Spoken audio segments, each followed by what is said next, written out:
لله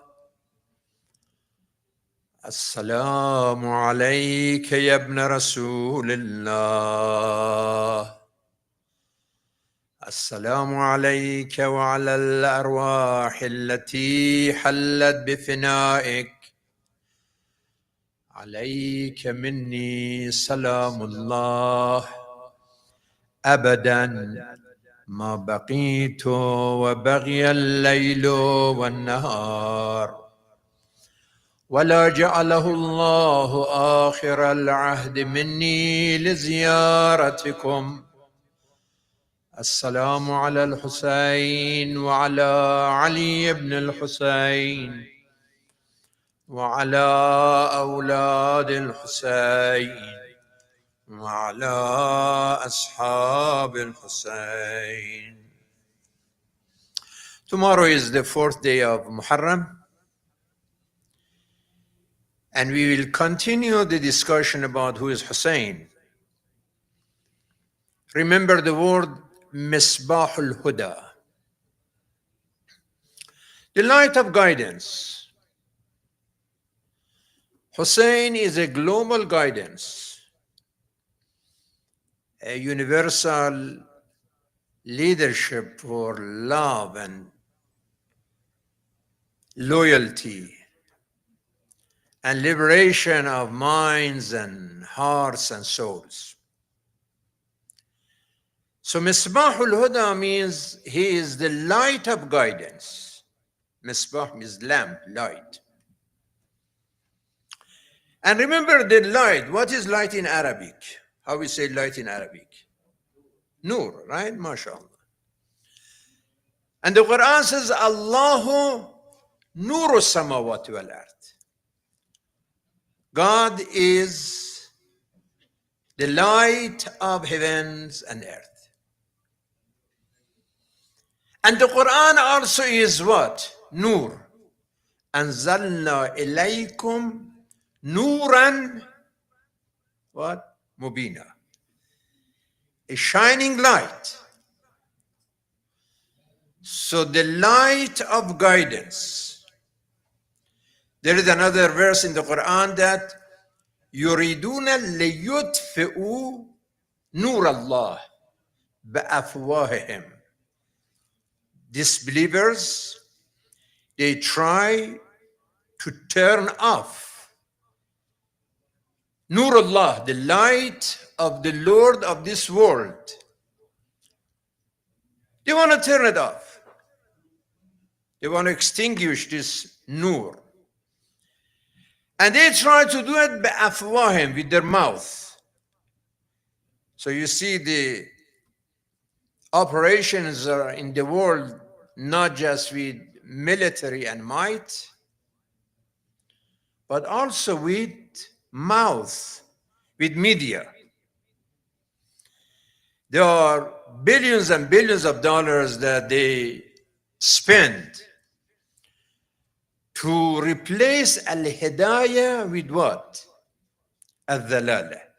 These are opposite. Al-hidayah means guidance, but al-dhalala, dhalal and mubin, means the darkness and confusion. So they try, though, وَاللَّهُ مُتِمُّ نُورِهِ وَلَوْ كَرَهَ الْمُشْرِكُونَ وَلَوْ كَرَهَ الْكَافِرُونَ. God doesn't let them to extinguish this Nurullah. So the word an-nur or light, the light of guidance related to Misbah al-Huda is extremely important. This is why even in the dua of the Holy Prophet, he said, Allahumma ij'al fi qalbi nuran wa fi basari nuran wa fi sam'i nuran ومن فوقي نورا ومن خلفي نورا ويميني نورا ويساري نورا. He prays for a nur, light. Because if there is no light, there is no life, right? I mean, you cannot even walk in absolute darkness. You don't know where to go. So for any movement, any march, any progress, you need nur, light. Not only in this dunya, but even in akhirah. There is a verse in the Quran, يَوْمَ تَرَى الْمُؤْمِنِينَ وَالْمُؤْمِنَاتِ يَسْعَى نُورُهُمْ بَيْنَ أَيْدِيهِمْ وبأيمانهم بشراكم اليوم جنات تجري من تحتها الأنهار خالدين فيها. On the day of judgment, the faithful men and women, they are walking through their final destination, a paradise, that they will live in that heavenly residence for eternity. The things that guides them in that march, in that movement for their final paradise is their light. This is the light of their iman that helps them to find their final destination. So when we say Imam, who is Hussein, and we say Hussein is Misbah al-Huda, he is the light of guidance. This is a great declaration. This indicates that the key to the conflict of Karbala is the nur, the guidance of Imam Hussein that tries to include everyone. Imam Hussein wants to provide light even to his enemy, to Umar Assad. So what is the basic areas that Imam Hussein wants to provide nur and light in journey of humanity to Allah? At-Tawheed, that there is an origin for this world. أَفِي اللَّهِ شَكٌّ فَاطِرَ السَّمَاوَاتِ وَالْأَرْضِ.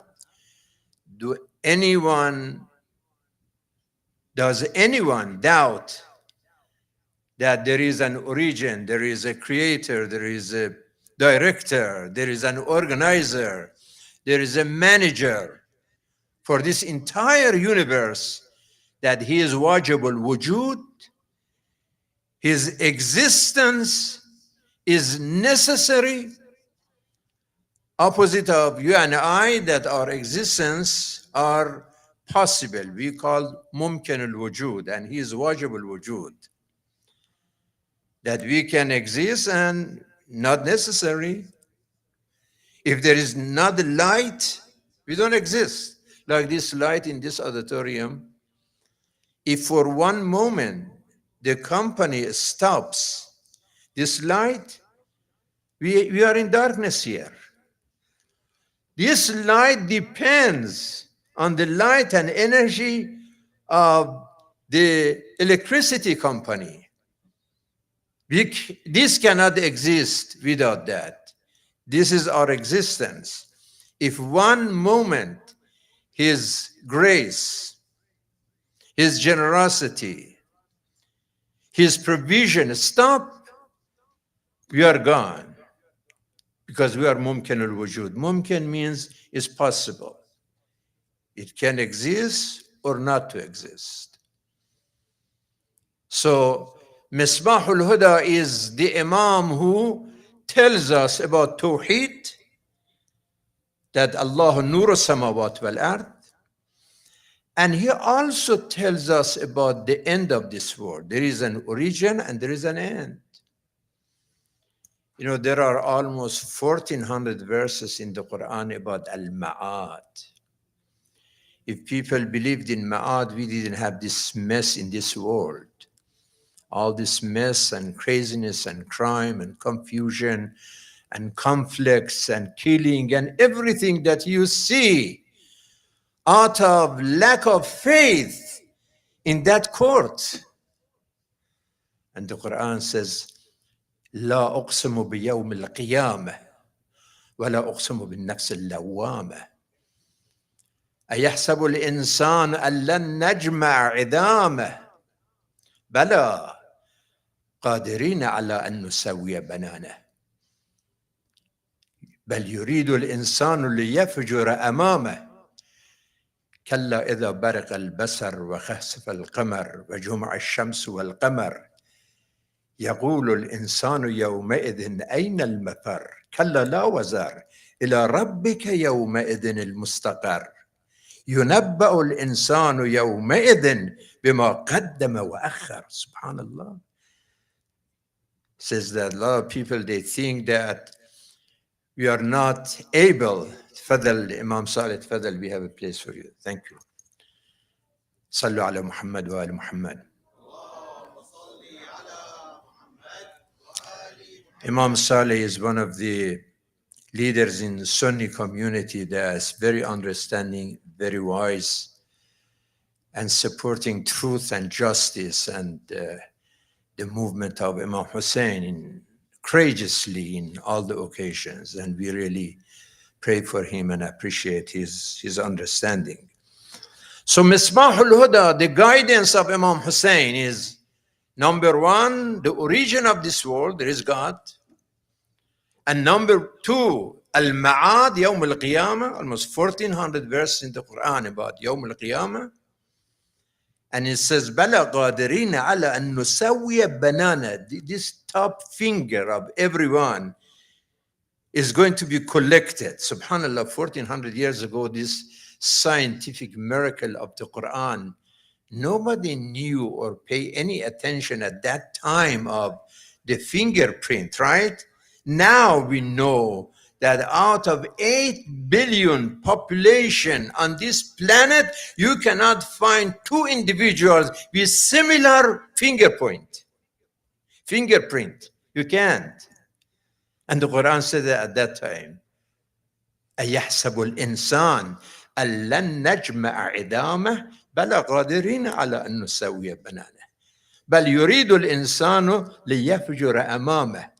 Everybody wants to be free and do all this sinful stuff. يَسْأَلُ أَيَّانَ يَوْمُ الْقِيَامَةِ. He said, where is the day of judgment? Yes, it's coming, the day. برق البصر وخسف القمر وجمع الشمس والقمر يقول الإنسان يومئذ أين المفر. How to flee, where to go? There is only one reference. إلى ربك يومئذ المفر. That's the only hope. That is the only direction. And on that day, ينبأ الإنسان بما يومئذ بما قدم وأخر. Everything that you did in the past and during the life, you can see it. So guiding to God, guiding to the day of judgment, and guiding to your actions. So Imam Hussein is about al-amal al-salih. How many times the Quran talks about al-amal al-salih? And the interesting about Imam Hussein that the light of his guidance is not limited only to his friends. He's talking to everybody.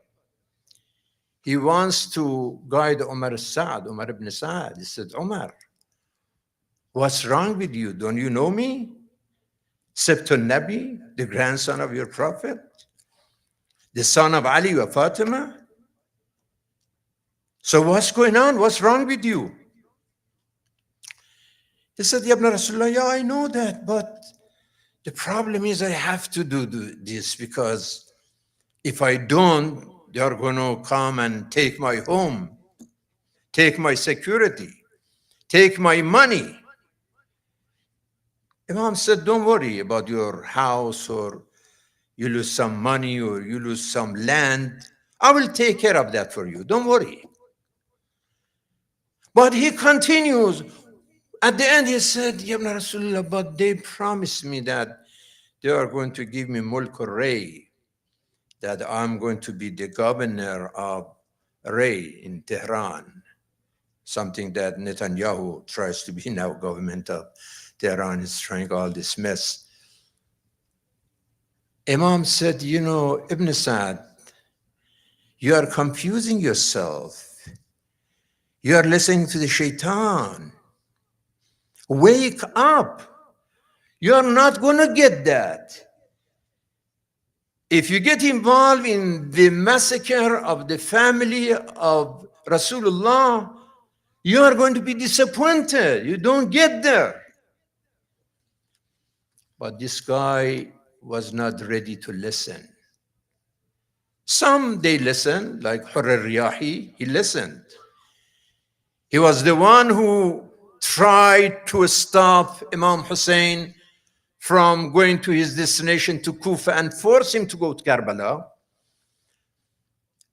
Al-Hurr al-Riyahi and his army, almost 1,000 people, were so thirsty in that 120, 130 degree at that time around Kufa and Karbala.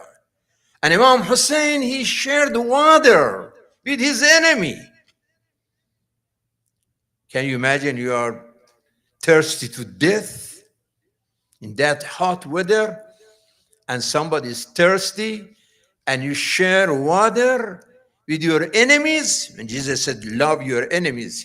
You see, Imam Hussein said, love your enemies, not only to the soldiers, but even to their horses, because horses were thirsty too.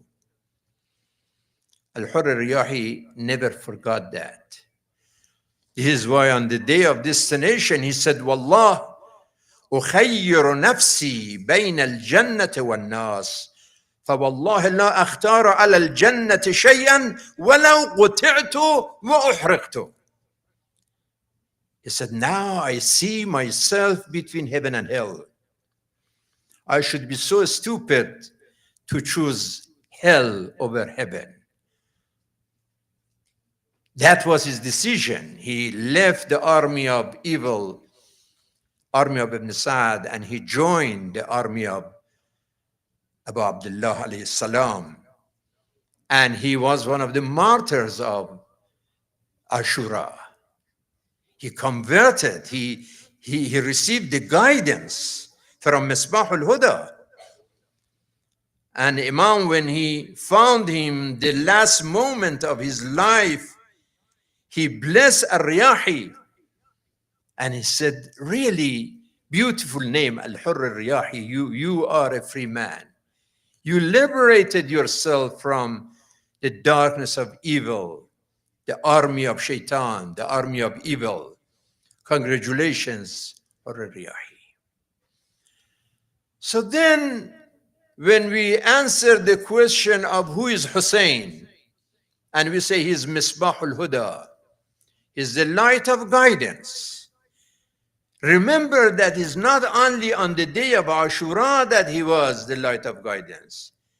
The entire life. Somebody asked the Imam and he said, Ya Ibn Rasulullah, give me some mu'adah. Give me some important lines of guidance. Imam said, focus on 5 things. Al-aql, wal-deen, wal-adab, wal-haya, wa husnul khulq. If you focus on these 5 things, your intellect, listen to your intellect, not to your desires, not to your shahawat, not to your anger, not to your arrogance, to your intellect. Wad-deen, to your faith. Al-adab, courtesy. Al-haya, modesty. Wa husnul khulq. Subhanallah. What guidance better than this? We have to practice al-aql, wal-deen, wal-haya, wa husnul khulq, wal-adab, all the time, everywhere, starting from our families. It's unfortunate that sometimes you see the family members, that brothers and sisters, they are fighting like cats and dogs inside the family, are fighting and arguing for silly reasons. No. And sometimes parents and children, husband and wife. Recently, I was in the funeral, somebody that I knew from the community, and I didn't see his son in funeral. And later on, I was curious that how come you have funeral and you have the oldest son, and he's not there. And I called that person. I said, I was in funeral. I didn't see you. I just called to make sure you are okay. You are in town. What's going on? He said, yeah, I'm in town, but I didn't want to go. I hated my dad. I didn't want to go to, we had huge problem. We had even court problem. He took me to court and we had this and we had that, subhanAllah. That is, that's horrible. Yesterday I was in this cemetery in Ann Arbor Trail, and I was looking on the photos on the graves, and it hurt my heart to see almost, probably most of the graves belong to the young generation, the youth. You see at the picture, you see more youth than the old people. What is going on? We miss some guidance here. We see some problems. So we have to wake up, brothers and sisters, and remember this Misbah al-Huda, the guidance of Imam al-Hussein alayhi salam. Make sure that we are followers of Hussein, not only in our expressions, but in our actions.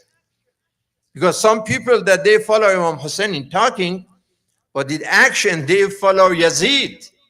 Is the opposite leadership. Imam Hussein is Misbah al-Huda, and Yazid is Misbah al-Dhalal, the key of darkness. An alcoholic man who used to say, ما قال ربك ويل للذي شربوا بل قال ربك ويل للمصلين. In the Quran, God was encouraging people. I mean, this is the kind of person who is fighting Imam Hussein, who is the leader of Al-Hayat al-Tayyibah. Hussein wants to guide us to Al-Hayat al-Tayyibah. What is Hayat al-Tayyibah? A life of respect and love and responsibility and understanding and wisdom and unity and brotherhood and friendship and forgiveness and reconciliation and solidarity. This is Al-Hayat al-Tayyibah. And this is what Imam Hussein is looking for. Yazid wants people to al-hayat al-khabitha, an evil life of violence and being vicious and violent and corrupt and criminal.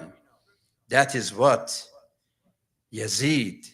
وَجَعَلْنَهُمْ أَئِمَّةً يَهْدُونَ إِلَى النَّارِ. They guide, but they guide to hell.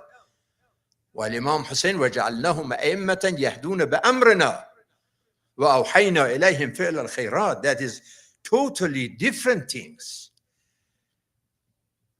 The Yazidi leadership is the one that brings destruction, sin, sinfulness, selfishness. They try to just scare, right? This mass media. As I said, the military operations are not just military, but the media is a part of it. This psychological war that some of those media, they are providing to scare people. So people lose their hope, lose their faith, lose their energy, being scared, to submit to shaitan. This is what they are doing day and night. Division, destruction, losing faith. So we have to be very, very careful that every person, unfortunately nowadays with all the social media, the cell phone and what else, the Instagram and YouTube and WhatsApp and what else are social media? What else? Yes, and what else?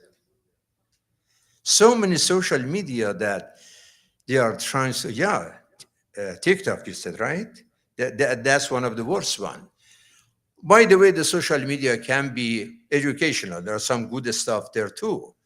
But there are a lot of people, when they look for social media, they go just for the game and garbage and all of these horrible things. So we have to be careful that they try to bring alcohol and drugs and evil in our life, because the Quran says, وَلَا يَزَالُونَ يُقَاتِلُونَكُمْ حَتَّى يَرُدُّوكُمْ عَنْ دِينِكُمْ إِنِ اسْتَطَاعُوا.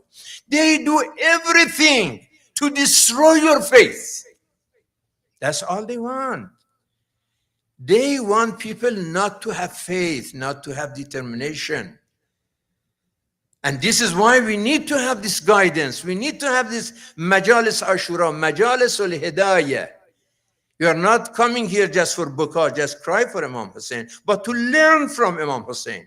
Somebody wrote to Imam that, Yabna Rasulullah, idhni biharfain. This hadith in Usul Kafi. Just guide me with two words.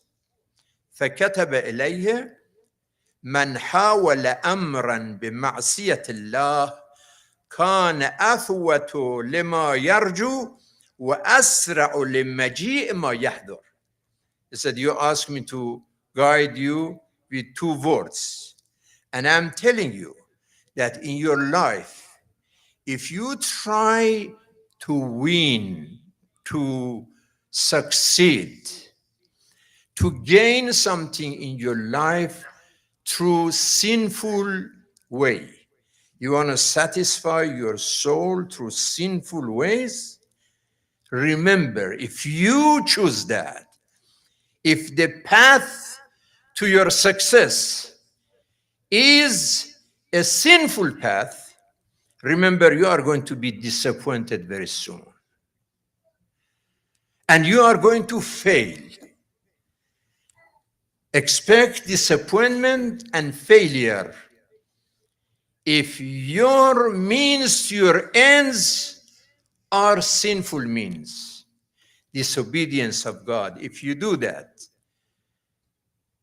you are going to be frustrated and disappointed and regret for choosing a wrong way, a wrong road. But they are doing it all the time. I mean, today there was an article in Israeli newspaper Haaretz saying that it was a huge mistake for Israel to attack Iran. Israeli newspaper is saying it. It was wrong. It is a sinful thing, we know that.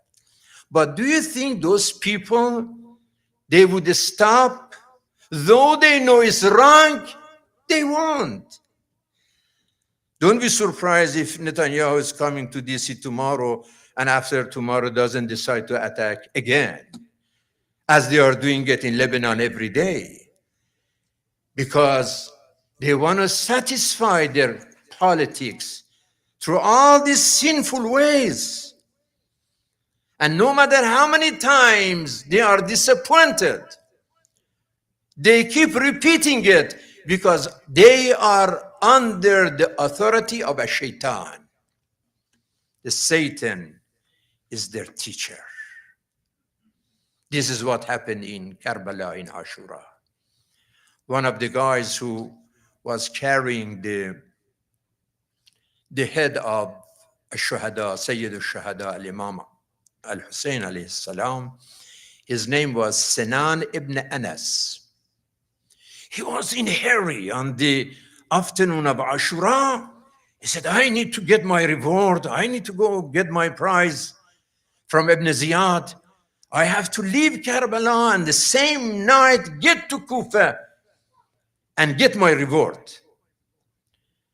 He got there and was so hairy. He said, Ibn Ziyad, املأ ركابي فضة وذهبا إني قتلت السيد المحجبا قتلت خير الناس أما وأبا وخيرهم إذ يذكرون النسبا. Ibn Ziyad, this is my bag.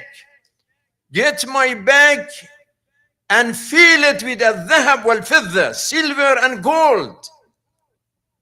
I deserve that because I am the one who beheaded a person who was great, a Sayyid, al-Muhajjaba, a great leader, a great master, whose parents, Ali and Fatima, were خير البرية, the best people on this planet.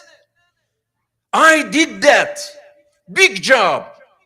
And you have to reward me greatly. Ibn Ziyad said, ويحك فإن علمت أنه خير الناس أبا وأما لما قتلته إذن. You are telling me that you killed someone whose parents are خير البرية, the best people on this planet, and you are proud to kill such a person? Shame on you. You want reward? No reward. أمر به فضربت عنقه. He called one of the jalladin of the palace and said, kill this criminal. He is dishonest. He is saying that he killed the best people of the world. If he did such a thing to the one that he is believed the best, he's not going to be nice to us. He knows that he's the worst. If he does this to the best people, what is he going to do to other people? That was the reward. This is why Imam Hussein said that if you try to satisfy your soul by choosing sinful methods, then you are going to be disappointed soon and you are going to fail. So let us continue to learn about Misbah al-Huda, that he is the light of guidance for our minds, for our hearts, for our souls, for our life. And we need to continue, inshallah, as you continue to coming for a few more nights to learn who is Hussein and the importance of message of al-Hidayah. So remember, the key in the conflict of Karbala is al-Hidayah. The mission of Imam Hussein was to guide people, was even to guide his enemies. This is why even on the day of Ashura, he took every opportunity to guide those people and hoping to save their souls. A few of them replied and regretted and joined the Imam, but many of them khasrat dunya wal akhirah. So continue and show your support, brothers and sisters. When you see the basket is coming, I know that not too many people are carrying cash these days. Everything is in credit card, and you have the QR code. You can use that and support House of Wisdom. These programs are costly during this month. Alhamdulillah, we have one of the best services of the town. But what we need even more, please look at the construction of the Ethnic and Educational Center. That is the best news for next Ashura. Although, inshallah, if we keep paying the invoices, this facility is going to be ready in another 3 months. In 3 months, inshallah, you are coming for grand opening if you are able to come up with the financial needs. But we need your support, inshallah. We've been paying over $1 million so far, but we are short of $800,000. And we need to at least this Ashura $200,000 to $300,000 collection and fund, inshallah, in the coming nights. And if there is one person who can pay the whole balance, we are not going to ask anybody anymore. But not everybody is able. So any penny would help to provide, inshallah, this project. That is a good news for, especially for your children. Now I know there are lots of children upstairs in their rooms and so chaotic. But inshallah, next time that they have this gym, they will celebrate it, they socialize, it's a healthy environment, it's a prayer areas, there are space for education. It's a wonderful, wonderful facility. Assalamu alayka ya Abu Abdullah. Assalamu alayka ya ibn Rasulullah. Ya rahmatallah al-wasi'ah. Remember, the Holy Prophet was rahmatan lil alameen, and his grandson also, Rahmat al-Wasi'ah, وَيَا بَابَ النَّجَاةِ الْأُمَّةِ, you are the gate of salvation of this ummah, Ya Abu Abdullah, Ya Madloom, Ya Sayyid al-Shuhada, وَيَا قُرَّةَ عَيْنِ الْمُصطفى. We welcome our guest speaker, our wonderful brothers, both brother Hussein Charara and Sayyid Alhakeem, both of them, inshallah, continue their wonderful program and welcome them. بعد الصلوات على محمد وآل محمد.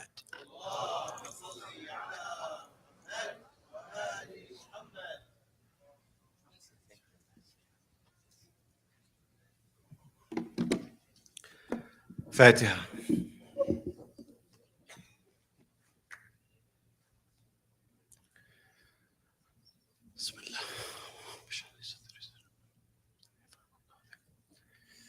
A'udhu billahi minash shaitanir rajeem. Bismillahir rahmanir rahim. All praises be to Allah, the Lord of the worlds, and may His peace and blessings be on our beloved Prophet and His immaculate Ahl Bayt. Salawat. Inshallah, I will summarize some of the points that Shaykh Elahi made beautifully. Talk about Umar ibn Sa'd especially, and talk about some other issues. You know, I just read an ad, and you have to speak about it every day. What's happening in Gaza, and there's a sadism where 50% of the population now approves of the genocide. They want to take over the land. There's no words. We need a novelist to come and give us words to see what we're witnessing in such a time. And I'll say it every night. I feel as if I'm in Yazid's palace, enjoying the comforts of this world while others are suffering. So the question is, what do we do as an ummah, in a community where outside of the Middle East, we have the biggest population of Muslims, truth seekers, followers of Imam Hussein, followers of our beloved Prophet. One of the things, obviously, is to support such gyms, to give kids alternatives, because as I've been mentioning every day, you lose your child to sin. You'd rather be in Gaza before you would ever want to be here, to ever go through that type of pain. So I want to thank you, and assalamu alaikum. Yesterday, I just want to summarize a point I made yesterday. Yesterday, I said, stop reminding your children. What I meant by that is, if you keep reminding your child to do something and it doesn't work, try something different. Just like you don't need to be reminded to go to work every day. And if you did need to be reminded by your children to go to work every day, that would mean you don't care. So we talked about yesterday the contract, the Sabbath, which the Quran talks about. When they violated it, Allah says they were like apes. So what does Allah tell us to do? For the first 7 years, don't say the word no to your child. That's tough. They spilled something, they broke something, you put it there. Don't allow your anger, your ego to take it out on them. But between the 7 and 14, those are the contract years. So that's where you don't need to remind, but you tell them, if you don't do A, B happens.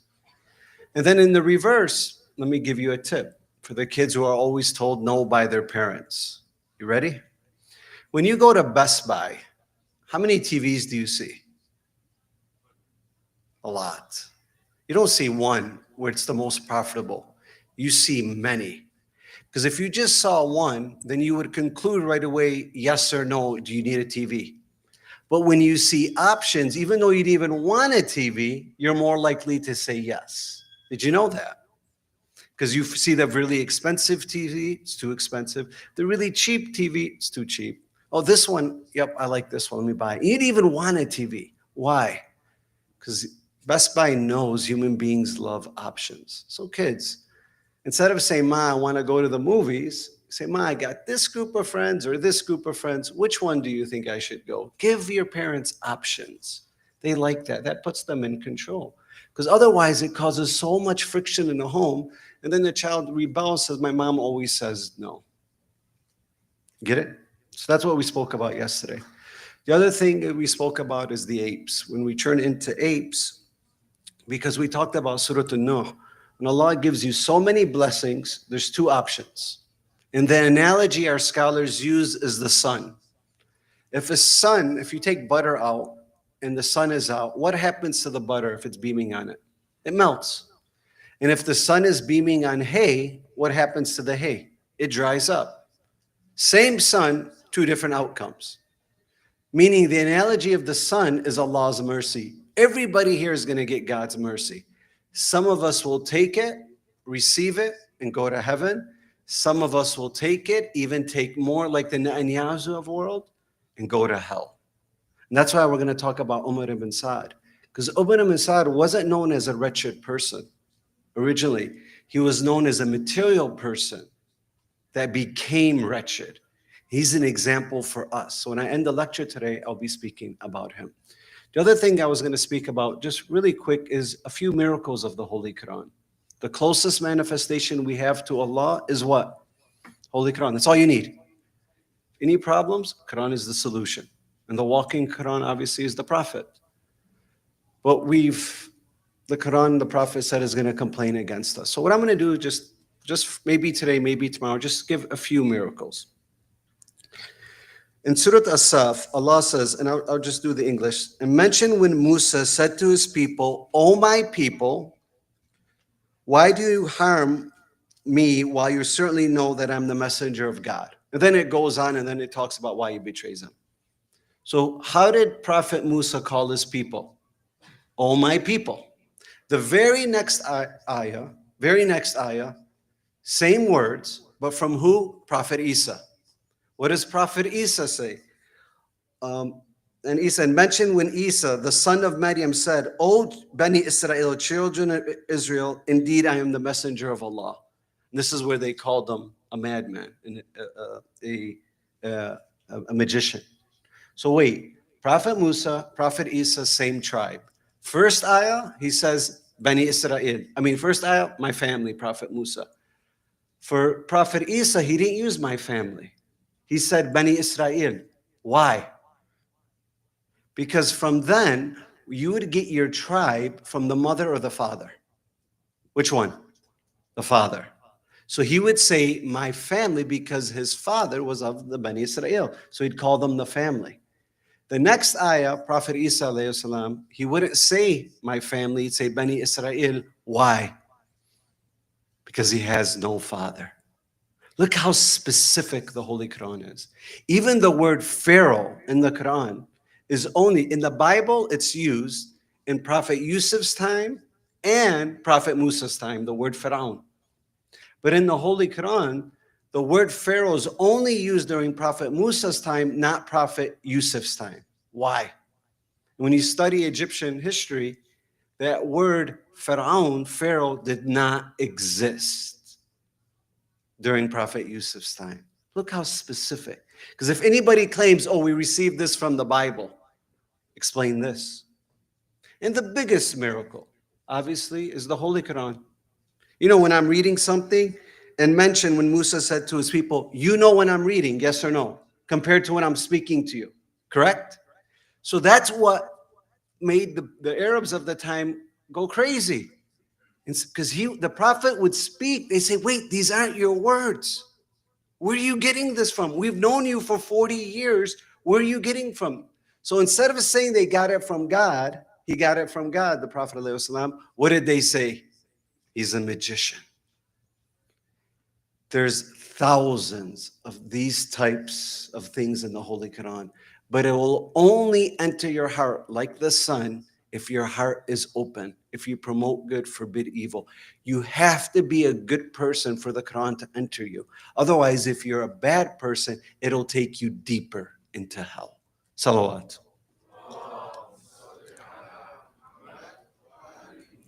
I'm going to share a quick ayah. By the way, do you guys know where the most buried treasure is? You know, we want the Holy Quran because this ayah, and I'll quickly say in Surah An-Nur, Allah has promised those of you who believe and do good that He will certainly make the successor in the land, meaning He'll make you successful. Follow the ways of Allah, you become successful. What's success? You get to do what you want, when you want, where you want, with the will of Allah.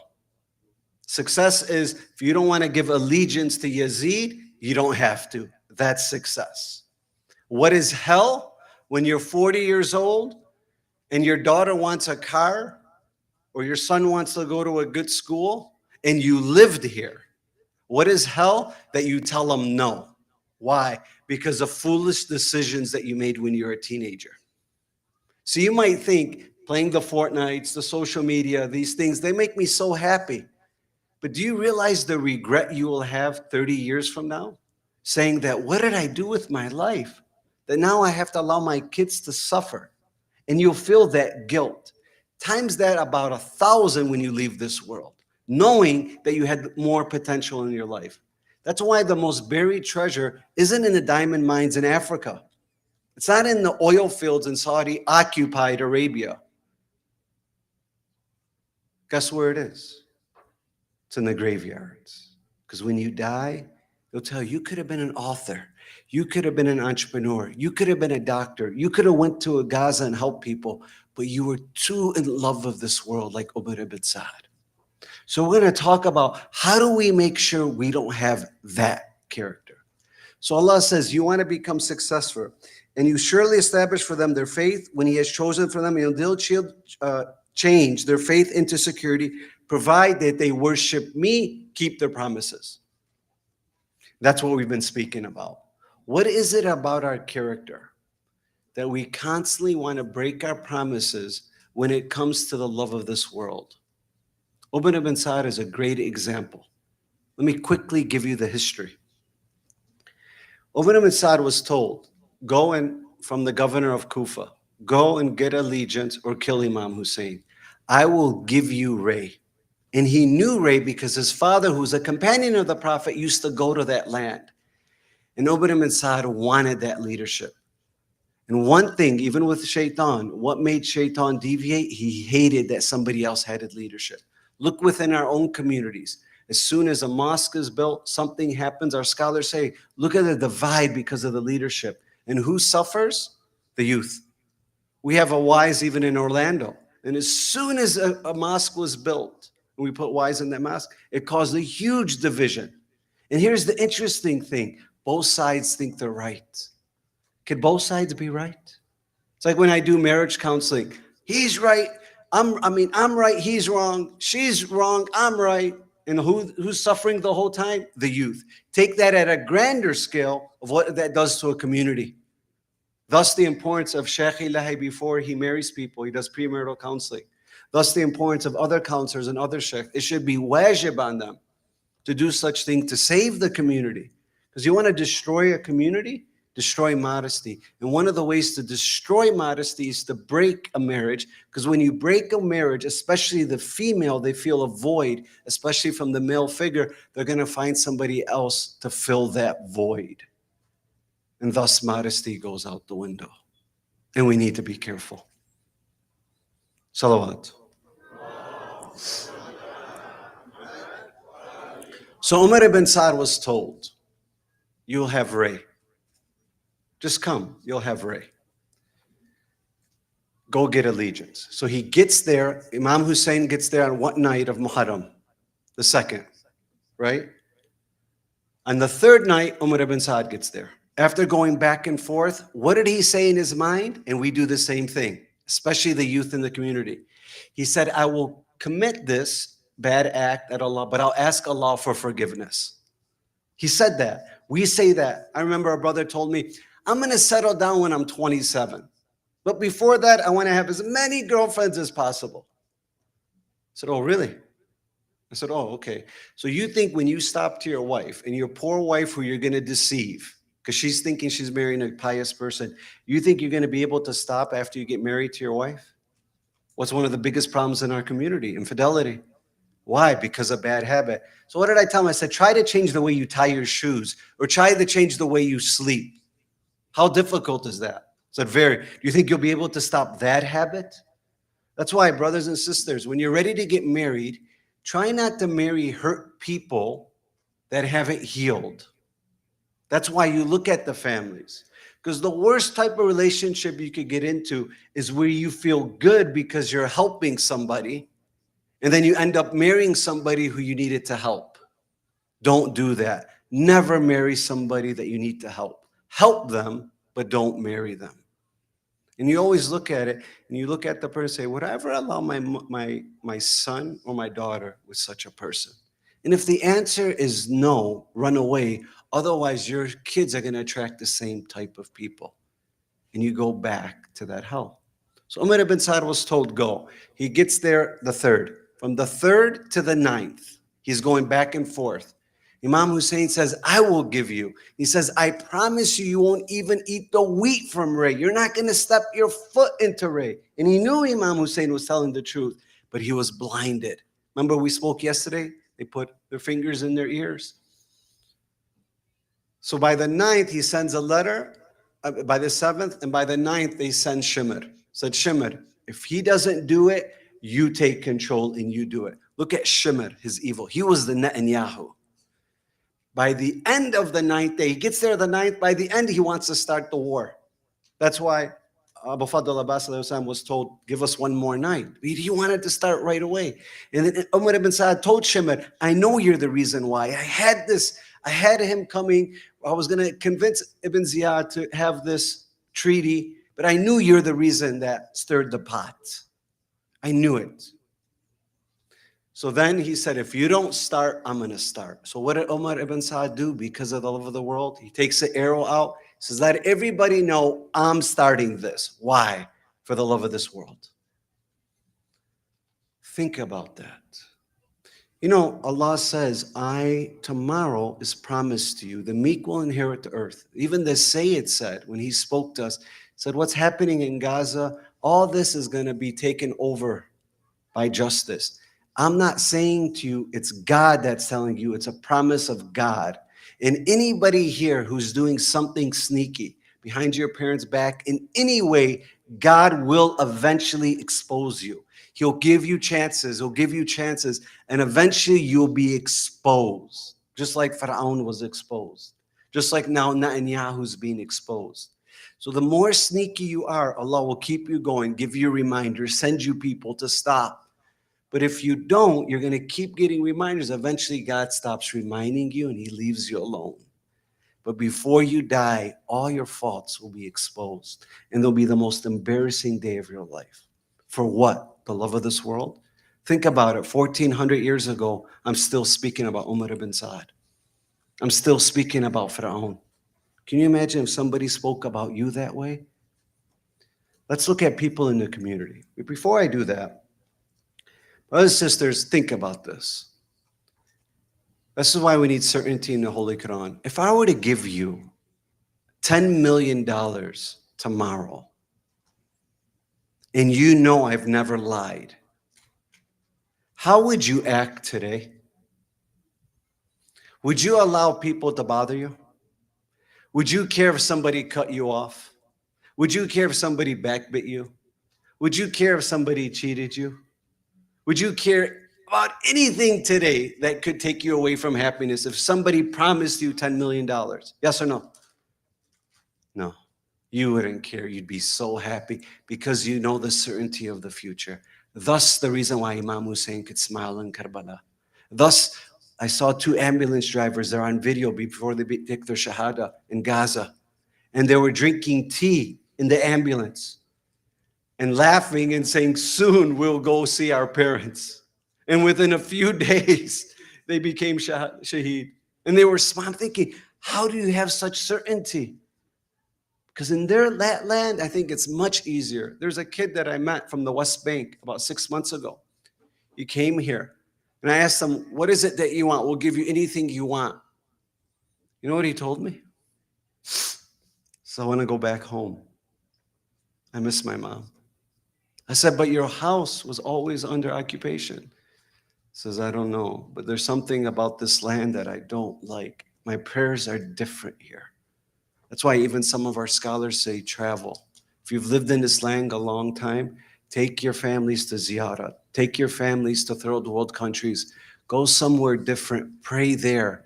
And that will give you then the optimism in your prayers here. Because it is a little bit different because of the usurped land. And I believed in that. So brothers and sisters, if you believe that somebody's going to give you $1 million tomorrow, then believe Allah is going to give you a power that's worth more than $1 million. Because for the $1 million, you'll have to spend it and then you get something that you like. But imagine where you could just think about it and it appears. That is what God promises you. But what condition? It's when your low desires kick in and you're able to think greater than the way you feel and don't hurt yourself, your future self, and the people around you. Umar ibn Saad didn't want to listen. Imam Hussein promised him so much more. He destroyed one event. We all have that potential to be like Umar ibn Saad. Now I will end with this story. I had a few. I'll share and end this story. It's a true story that happened in our community. There was a good brother, and he was like the Umar ibn Saad. One day for Allah, one day for shaitan. And if you're spending more than 10 to 12 hours a day or 10 hours a day in social media, and you don't have any type of filter, unfortunately, we're like that too. You scroll, one Allah post, one haram post, and you're scrolling.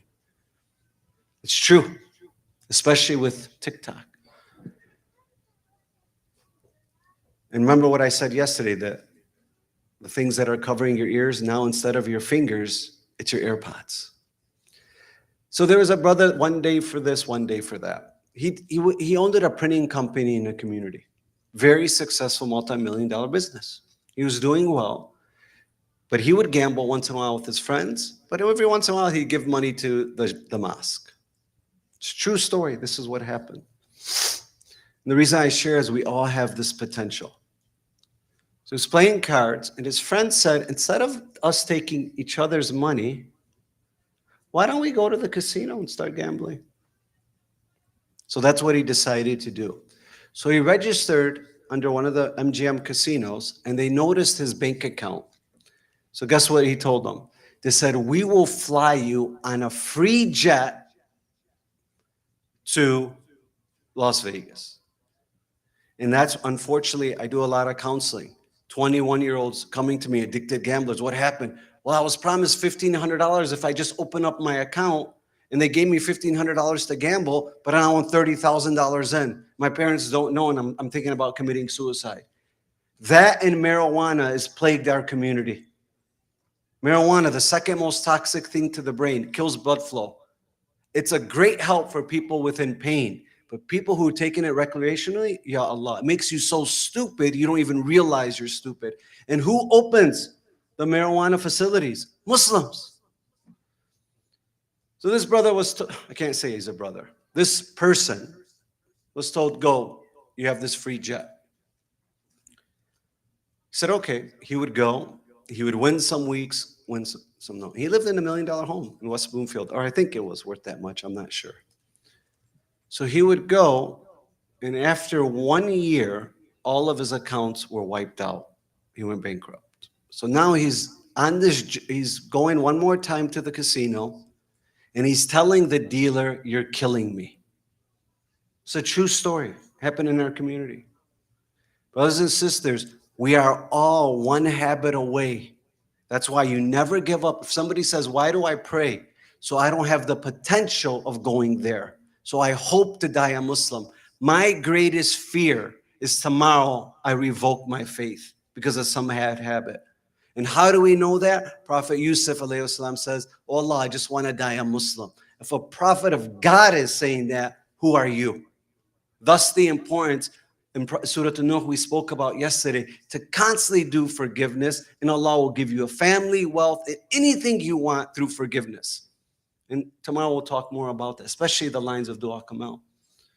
So he went to the last day and he gambled, and he's telling the dealer, you're killing me. So now he's flying back on this jet for the last time. And when you go bankrupt and you lose everything and more, you become suicidal. You know, when we have suicides in our community, sometimes it's for reasons of that, where you don't even know, or deaths.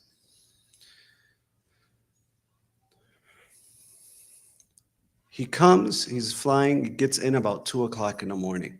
In his mind, he's thinking, I'm just going to end it all. So now I'm just thinking what he was probably thinking. I'm guessing. He gets home, he says, okay, I have a gun in my house, I'm going to kill myself. So I assume that he probably took the gun and went like this, which he should have done.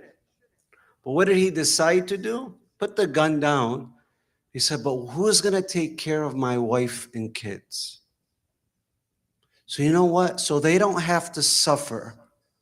Let me go put a gun to my wife's head and my kid's head. And he killed them all. Brothers and sisters, if somebody would have told them 5 years ago, you're going to put a gun in front of your kid's head, what would he have told them? He would have said, you're insane. Do you notice why we need to listen to Allah? Because our potential to be like apes and lions and these animals is there. And it's our arrogance that may make us think, no, I'll never do that. He thought that too.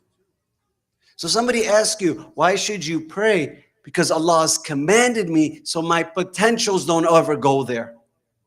Brothers and sisters, I was with Hajj Hussein, and some of you were there. I went to that funeral. It's 2 small caskets, 2 or 3. It was one of the saddest days of my life. For what? Just to fulfill this body that you thought was you, this animal that's within you? Wallahi, so many of us and our scholars have said we're not human beings yet. We're animals trying to become human beings. How do you know you're a human being? Go 1 day where you don't sin. Go 1 week where you don't backbite. Go 1 day where you do all your prayers on time. Make a promise to God that no matter what, Allah, you've created my potential to go there with this free will, just like Netanyahu had. And now he put himself in hell forever. Oh Allah, I don't want to be anything like these people, so I will always come to you for my problems. And I will always ask you before this lower self guides me. Otherwise, you'll marry the wrong person. You'll take the wrong career. You're going to make the wrong choices because you have no guidance from Allah. Then you wake up 45 years old, unhappy, saying, why is my life miserable? And it's your faith that will make you happy. It is your faith that will make you free. Unfortunately, sometimes the way the faith is preached, it's the reverse. Brothers and sisters, don't be fooled. It is your faith that will free you. So inshallah, let us join with Sayyid Ali. As he comes up, talk to the person next to you.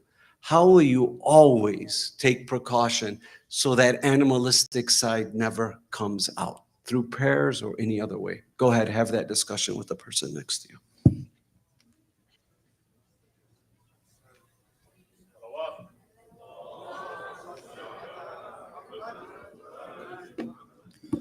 Tonight is a very special night. A night where we remember a person who sacrificed it all for Imam al-Hussein, yet that person wasn't actually present in Karbala. This person was known as al-Banin, alayhi salam, and she is a role model for both men and women because it's a greater understanding of sacrifice, especially when it comes to the children. This person, what shall we tell you of a great lady? Do we start with how she sent not just 1 or 2, but all 4 of her sons towards Karbala with one task in mind: to protect the master Abu Abdullah, until the final breath. And just imagine what a lady she must have been to send her own flesh and blood towards their certain death for the sake of the religion. And usually the musibah of al-Banin begins after the tragedy of Karbala, after the martyrdom of the family of the Prophet. But we'd like to start by focusing on an earlier time when the caravan departed Medina. How must she have felt as the caravan was departing and she had to bid farewell to Abu al-Fadl? She had to bid farewell to Zainab and Imam al-Hussein, who she raised as children. Remember, this lady joined the house of Amir al-Mu'mineen and she gave up her name. Normally, it's difficult for a person to give up their surname when they come and enter a marriage. It's very difficult because of the attachment of the tribe that you're associated with. But she said, I want to give up my first name, Fatima. She was called Fatima because she did not want the children to remember their mother who had the same name, Fatima al-Zahra. She sacrificed everything, including her own name. And this night is dedicated to her. O al-Banin,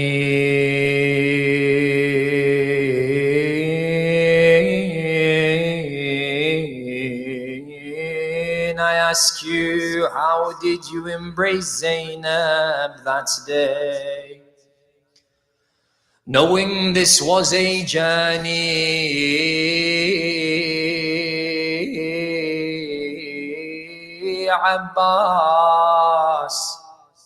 Abbas has been created for the journey upon which he was sworn to protect Zainab.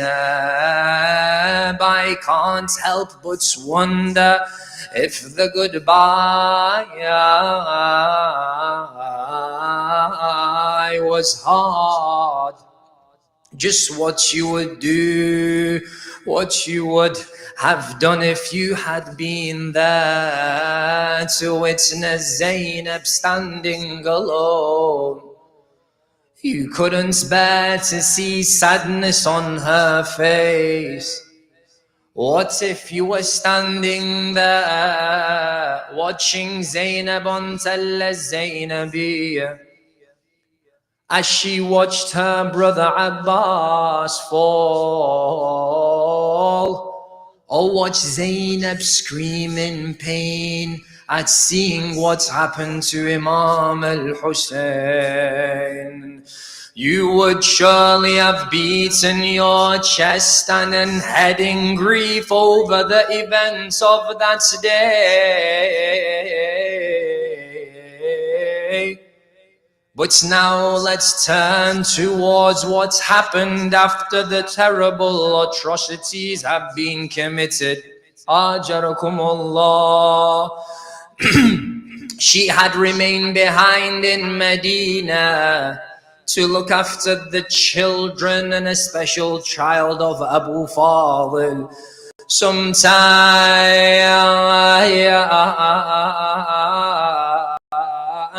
had passed and this mother must have been waiting for some news of her dear ones. And al-Banin, she roamed the streets of Medina, asking, is there any news of the Ahlul Bayt? Ajarakumullah. And Bishr ibn Hadlam approached the outskirts of Medina, calling out, we have news from the land of Karbin wa Bala. But which news, O Bishr? What is it you have to say? Bishr continued to announce he brings great news of tragedies and deaths which took place in Karbala. al-Banin, upon hearing his calls, rushed towards Bishr and asked him, O Bishr, what news do you have of Abdullah? This great lady sent 4 of her sons, but the first she asked was of Imam al-Hussein. She knew Hussein had no mother or father left to cry over him. Bishr looks towards her and asks, O lady, who are you? To which she replies, I am al-Banin. He looks at her and says, Ya al-Banin, عظم الله لك الأجر بولدك عبد الله. Oh Allah, may Allah, oh al-Banin, may Allah reward you for the loss of your son Abdullah. al-Banin looks to him and says, Fida lil-Hussein, may he be sacrificed for Hussein. But tell me of the news of my master Hussein.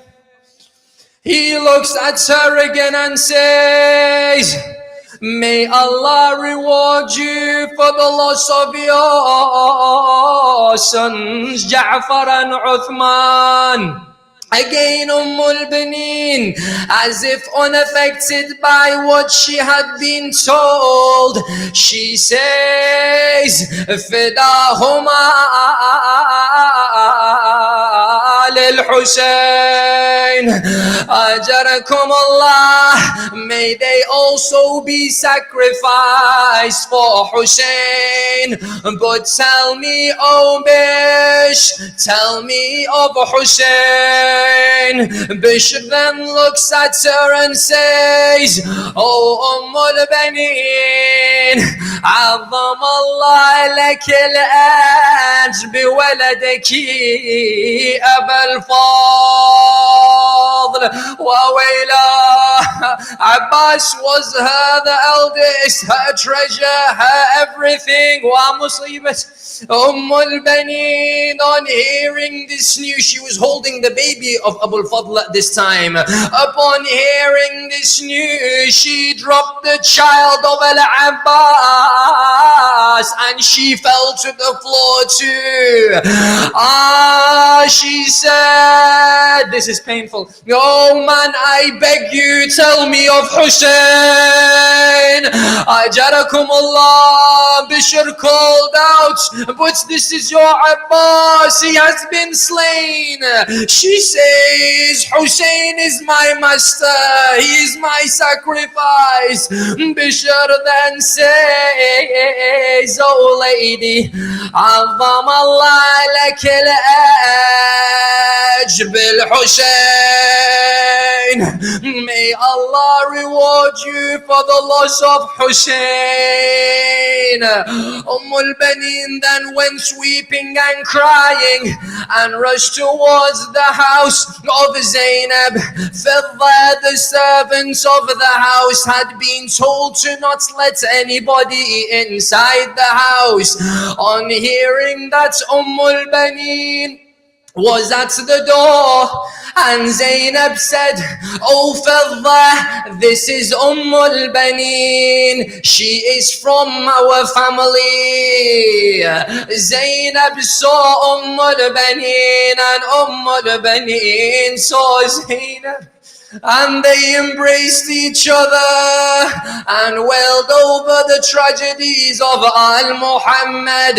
Zainab looked towards her, knowing her attachment to al-Abbas, and said, may Allah reward you and give you strength over the death of Abbas. But al-Banin, she said to Zainab, I just want to know of what's happened to Hussein. Zainab then went to narrate the tragedies that befell on Ashura. She narrated when Al-Aba Abdullah fell to the floor. She said, I witnessed shimmer sat on the chest of Aba Abdullah. He pulled out his dagger. al-Banin cried out and screamed along with Zainab over the tragedy. And we can't imagine how she had the strength to describe what's happened to Hussein. How his body laid there in the heat on the plains of Karbala, dying atshan. He was thirsty, and what's happened following to this, to his body, the trampling of the horse and the severing of the head was all described to al-Banin. Inna lillahi wa inna ilayhi raji'un. وسيعلم الذين ظلموا أي منقلب ينقلبون والعاقبة للمتقين. أجركم الله. This night is for al-Banin. All our thawab goes to al-Banin. as a condolence for her children. And inshallah, would like for you all to take part in the Azaa. So please, can you stand up and please fill up the spaces at the front? Ahsantum. يا حسين ومصابة يا حسين ومصابة يا حسين ومصابة يا حسين ومصابة ويا حسين ومصابة يا حسين ومصابة زينب تسوين واتنا. Please help the children come to the front. يا حسين ومصابة زينب تسوين وتنادي يا حسين ومصابة voices وانا اعتقادي بدفترك عنواني يا حسين يا children louder وانا اعتقادي بدفترك عنواني يا حسين وانا اعتقادي بدفترك عنواني girls louder يا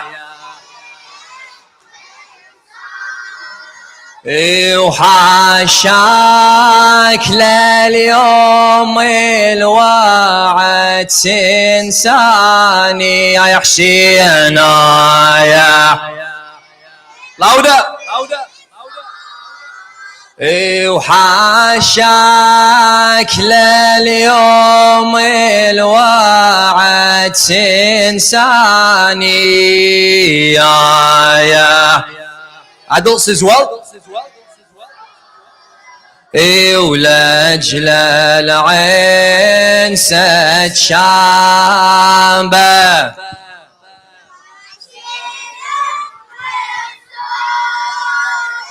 خويا ويا روح الهادي يا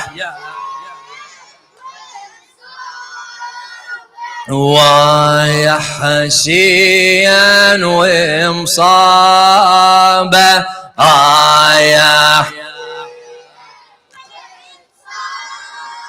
أجركم الله أجركم الله. Your chorus is O al-Banin, O al-Banin, but we want the adults to take part in the Azaa. So as the children recite, of course, please take part and support the majlis of al-Banin. O al-Banin, O al-Banin, and do Azaa with your hand following my hand. O al-Banin, O al-Banin, O al-Banin, O al-Banin, with my hand, O al-Banin, O al-Banin, with my hand, O al-Banin, O al-Banin. Everyone much louder. Oh.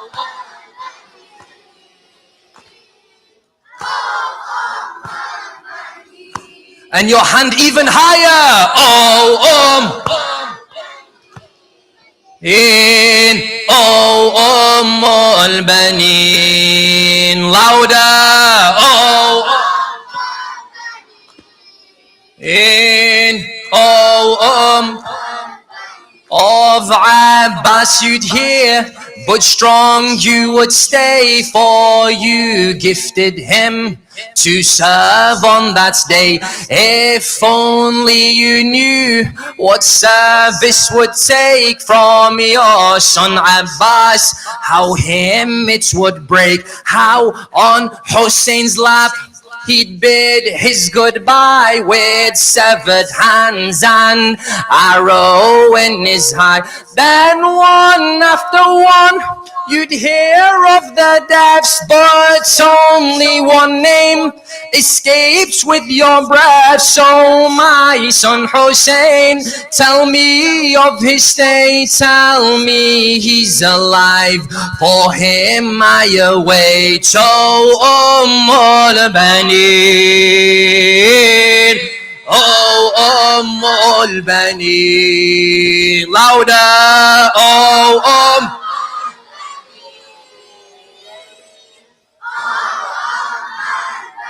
tell me the good news of his victory. Tell me he is well, break my misery. Tell me he is strong, tell me he still stands. If only with Abbas I'd give him my hands. If only I could shield my beloved Hussein from all the heartache, from all of the pain.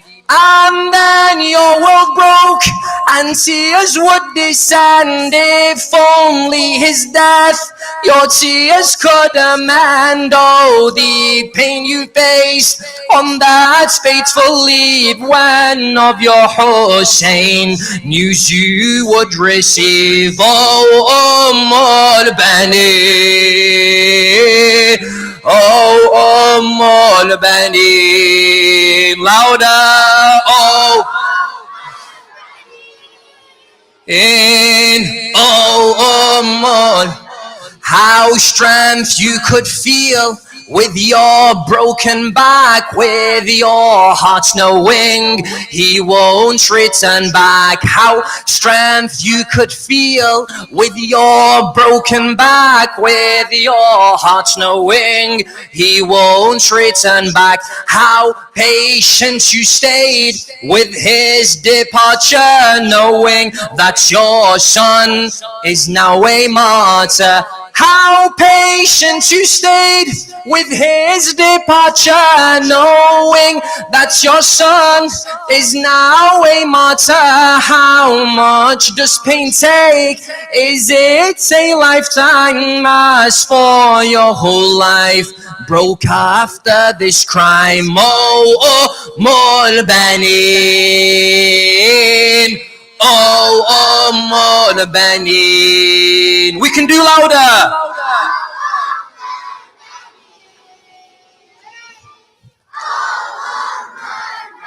Oh, mother of sons, for them has called death. They have all fallen, taken their last breaths. Your roses now wilted, they bloom no longer, but for their message you must stay stronger.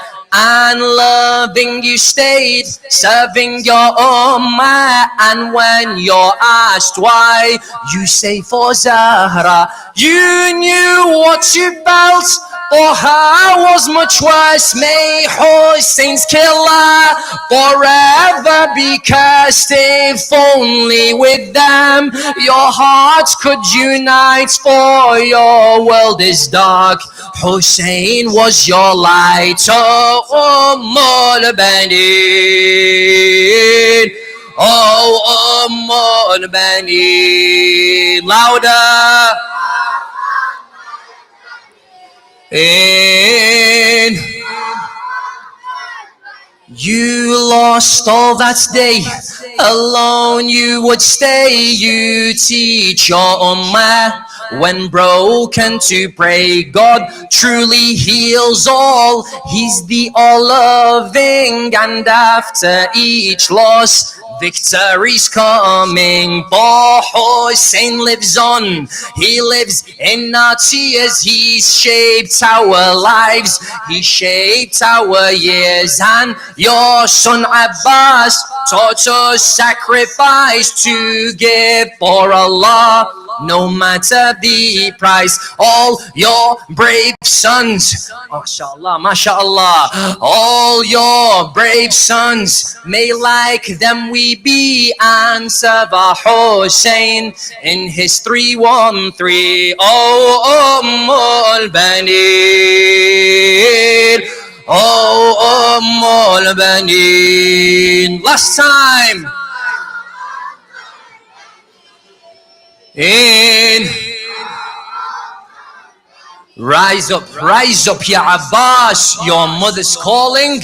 Rise up, Ya Abbas, your mother's calling. Rise up, Ya Abbas, your mother's calling. Rise up, Ya Abbas, your mother's calling. Rise up, Ya Abbas, your mother's calling. Rise up, Ya Abbas, your mother's calling. al-Banin asks for Hussein. Where was Abbas when he was slain? How can it be Hussein was killed? Was his promise to me fulfilled? Rise up, Ya Abbas, your mother's calling. Rise up, Ya Abbas. Louder! Calling, rise up, Ya Abbas. He lost his eye to an arrow. Then Hussein's back broke with sorrow. He told Hussein, don't take me back to the camps where the children are sat. Rise up, Ya Abbas, your mother's calling. Rise up, Ya Abbas, your mother's calling. Rise up, Ya Abbas. The children's hope did not return for their protector, now they do yearn. Zainab's defense now has no arms. Until his death she was not harmed. Rise up, Ya Abbas, your mother's calling. Rise up, Ya Abbas. Rise up, Ya Abbas. Zainab cries out, her heart is torn. Do matem, do it higher, higher. MashaAllah. Zainab cries out, her heart is torn. Prepare yourselves, Abbas is gone. Sakina knows her fate is sealed. Uncle Abbas was painfully killed. Rise up, Ya Abbas, your mother's calling. Rise up, Ya Abbas, your mother's calling. Rise up, Ya Abbas. She will be slapped, whipped and not fed. She will be slapped, whipped and not fed. As she looks at your severed head, you rode out to collect water. They ran as you're the son of Haidar. Rise up, Ya Abbas, your mother's calling. Rise up, Ya Abbas. Rise up, Ya Abbas.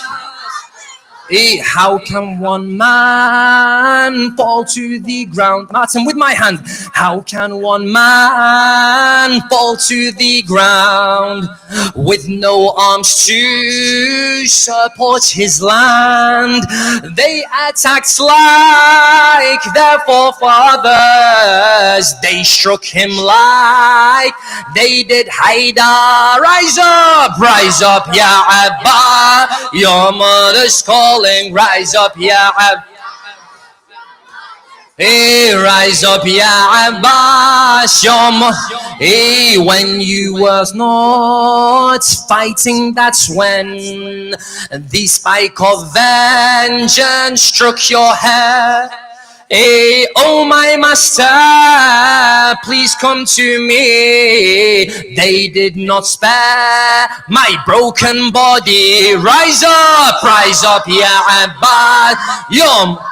Hey, rise up, ya Abbas. Your mother's calling. Rise up, ya Abbas. Hey, my arms were cut. My eye was shot. Remove the arrow, I can now see. Ah, Hussein, rush to your wounded body. There has not been such a tragedy. Rise up, ya Abbas. Rise up, ya Abbas. Your mother's calling. Rise up, ya Abbas. وانهض يا عباس يا راعي المرجلة. وانهض يا عباس يا راعي المرجلة. وانهض يا عباس يا راعي المرجلة. انهض يا عباس يا راعي المرجلة. حسين حسين حسين حسين louder. حسين حسين حسين حسين حسين حسين حسين louder. حسين حسين حسين حسين حسين حسين يا حسين. صلوات. Please face the Qibla for دعاء الفرج. بسم الله الرحمن الرحيم.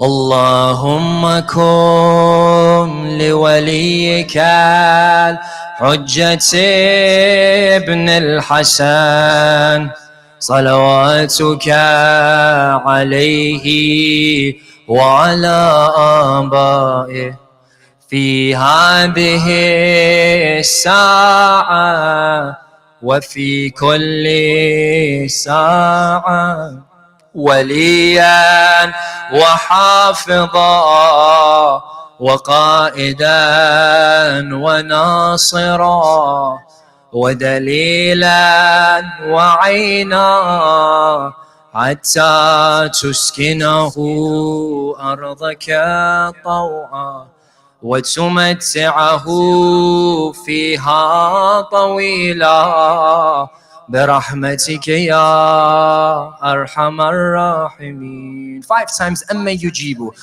بسم الله الرحمن الرحيم.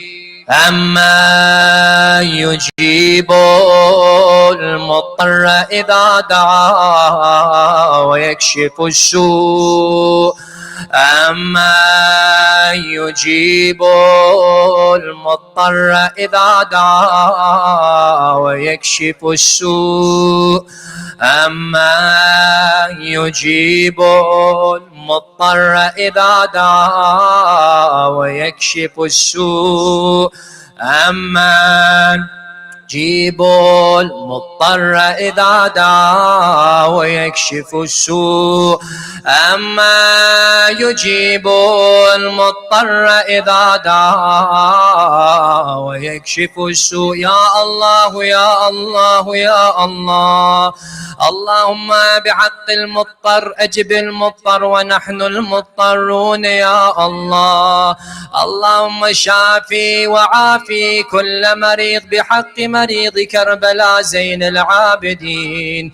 ورحم الله من قرأ سورة الفاتحة لكل المؤمنين والمؤمنات لا سيما أموات الحاضرين. تسبق الصلاة على محمد وآل بيته الطيبين الطاهرين.